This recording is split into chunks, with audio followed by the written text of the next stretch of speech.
11 horas e 46 minutos, já estamos de volta com o programa Entrevista com Personalidades, hoje falando sobre maioridade penal com o advogado João Paulo Silva Rocha. Bom, nós aqui já temos uma pergunta, vou aqui pedir o auxílio da Hildegard Maier para falar a pergunta no ar. Por favor, Hilde. Bom dia, Vanessa. Bom dia, doutor João Paulo. Obrigada pela participação. O Walter, ele está participando pelo Hotmail da rádio. Ele pergunta: quero saber do doutor João Paulo qual a maioridade penal que ele acha razoável para os dias atuais e o que fazer para que nossas crianças e adolescentes tenham uma vida saudável e longe da violência e drogas. Muito boa pergunta. Qual é o nome do rapaz mesmo? Walter. Walter. Bom, olha, uma idade penal assim razoável, vou dar uma opinião aqui baseada com o que a gente estuda, com o que a gente vê por aí, né, e tal. Eu acho bastante interessante essa temática aí de observar uma fase relativa do indivíduo. Por exemplo, esse negócio de você acompanhar o desenvolvimento racional do indivíduo é bastante interessante, mas você precisa de ter uma equipe técnica bastante competente, isenta, imparcial, para poder aferir um resultado mais próximo.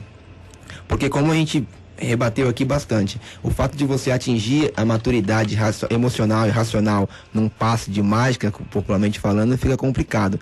Então, assim como para votar essa maioridade relativa aí dos 16 aos 18 anos é bastante interessante, porque hoje em dia você tem que observar que o jovem de 16 anos hoje, ou 18 anos, ele é diferente do jovem de 18 anos de 1940, que quando foi promulgado o Código Penal, que está em vigor até hoje. Diferente também do jovem de 88, de quando foi a Constituição. E também ainda diferente do jovem de 1990, que é do Estatuto. Então, da data mais próxima que nós temos aí, que é 90, para cá, nós já temos aí 20 anos. Então, quanto que a sociedade não mudou, não evoluiu nesse período. Hoje em dia, um jovem, um adolescente de 14 anos, ele tem acesso na própria escola ao mundo com a internet. Então, informação, qualquer tipo que ele procurar, ele digita no site de busca e ele obtém. Então, alegar que o jovem, apenas com 18 anos, ele adquiriu a ciência do bem e do mal, é um tanto quanto ultrapassado isso aí. Então, esse acompanhamento de desenvolvimento, de maturidade do indivíduo, eu entendo, se aplicado efetivamente, é bastante interessante. Daí, dos 15 aos 18 anos, eu acho que se houvesse esse acompanhamento nos casos desse período, seria bastante interessante aqui no Brasil. Qual é a outra parte da pergunta? E o que fazer para que nossas crianças e adolescentes tenham uma vida saudável e longe da violência e drogas? Então, o que fazer para as crianças não entrarem em contato com a violência e com as drogas, né? Bom, levando também em consideração o lado jurídico, mas agora eu vou dar uma opinião particular também, com a formação que a gente tem, com a vivência que a gente tem. Em primeiro lugar, a base de tudo é a família. Não adianta você querer responsabilizar o Estado pelas mazelas do mundo e, o meu filho entrou nas drogas porque no meu bairro não tem, alguma coisa para ele desenvolver e ocupar o espaço. Se na sua casa também você não tem respeito com o seu marido ou sua esposa, você não tem respeito com seus filhos, com os irmãos dele, você não tem respeito com o próprio menor, então fica difícil. Você tem que partir, é aquela velha historinha, né? Para você mudar o mundo, tem que partir de você. Não adianta você querer responsabilizar o vizinho pela responsabilidade do filho dele, se o seu filho também está fazendo o que ele está. Entendeu?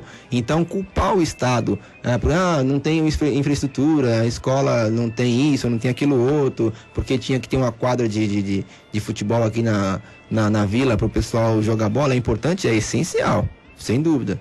Mas também parte do seu conceito de moral. Vamos partir para um lado assim, um pouco delicado.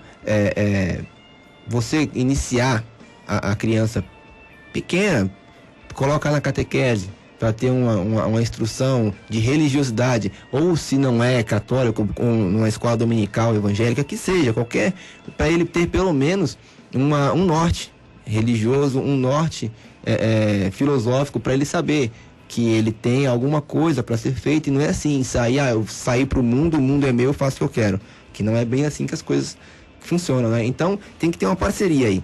Primeiro lugar, você dentro da sua casa tomar conta do seu filho, assim como popularmente falando, aquela galinha que toma conta dos seus pintinhos, né? E o Estado também fazer a parte dele, porque se cada um cumprisse a sua parte, o que está na lei, não teríamos o mundo que temos hoje, hein? 11 horas e 52 minutos. E voltando às perguntas, antes, qual o nome mesmo do ouvinte, Hilde? Walter. Walter, muito obrigada por sua participação aqui conosco na Walter, Rádio. Nome diferente, né? Isso, Walter, obrigada. Obrigada, Walter, pela participação aqui na Rádio Boa Nova FM. Bom, seguindo e aí finalizando o programa Entrevista com Personalidades, quais são os trâmites legais para reduzir a maioridade penal? Então, os trâmites de alteração legal mesmo, né? No caso de alteração da Constituição aí, entendendo, para aqueles que entendam que não seja uma cláusula pétrea, que não pode ser mudado, tem que ter o caminho de uma emenda constitucional comum, não é verdade? A aprovação das duas casas e com a sanção do presidente, e enfim. Aqueles que entendem que esse artigo ele faz parte daquele rol de cláusulas imexíveis, né, imutáveis da Constituição, aí só com uma nova Constituição, com o poder constituinte originário, como foi aquele de 88 que originou essa nova Constituição. A alteração do Código Penal e do Estatuto é mais simples, é mais fácil. Tem os requisitos legais que a própria Constituição dá para poder alterar, tem que ter manifestação, enfim, votação nas casas também para poder ser emendado ou alterado o artigo das leis aí.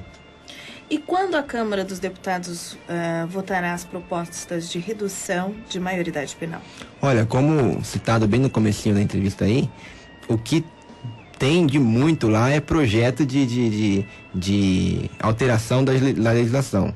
Existem projetos querendo reduzir para 16 anos, existem projetos que querem reduzir para 14 anos, existem projetos levando para esse lado mais do psicológico aí de avaliação, existem projetos que querem penalizar de uma forma mais severa, aplicar com mais rigor a sanção ao menor infrator. Então não tem data definida, vai ser hoje que vai ser julgado, porque todos esses projetos estão sendo analisados, uns com mais ênfase, outros com menos ênfase, porque tem que entrar na fila das votações, aí entram os assuntos urgentes, enfim, é como a gente consegue ver aí nos dias normais, esperar para ver, né?